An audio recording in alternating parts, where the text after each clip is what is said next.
I like the aesthetic of the transition from the big extension to the pedal.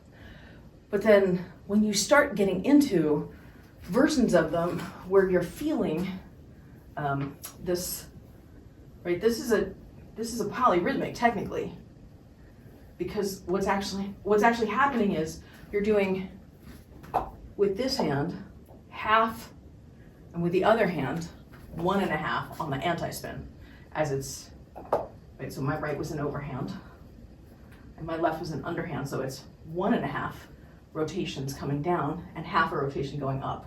The anti-spin is 1.5. The in-spin is half. And so you're doing a 1.5 against a half, which is just, I don't know. I feel like as a dancer, it gives me more options when I'm expressing things.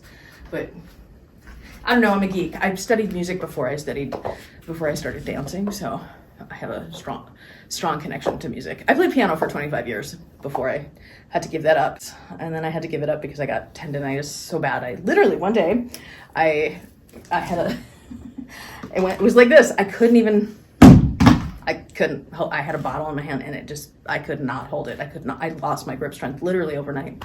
And then they're like, oh, well, you can give up piano or you can give up typing. But I had a career in tech at the time. And so it was not a difficult choice from a practical perspective. Yeah, but I look at this as a gift, because if the universe had not taken me off the piano path, there's no way I would have ever found the Poi path.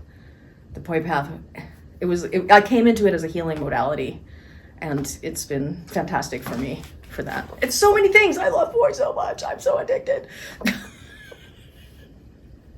Well, because it's fun, but it's also healing, and it's also a meditation, and it's also a performance art, and it's also like a cool party trick, and it's also this thing that you could do to really entertain yourself, and it's also mind-bending, and it's also calming and soothing to your inner spirit, and it's also a great way to like express yourself. I mean, it's just so many different things.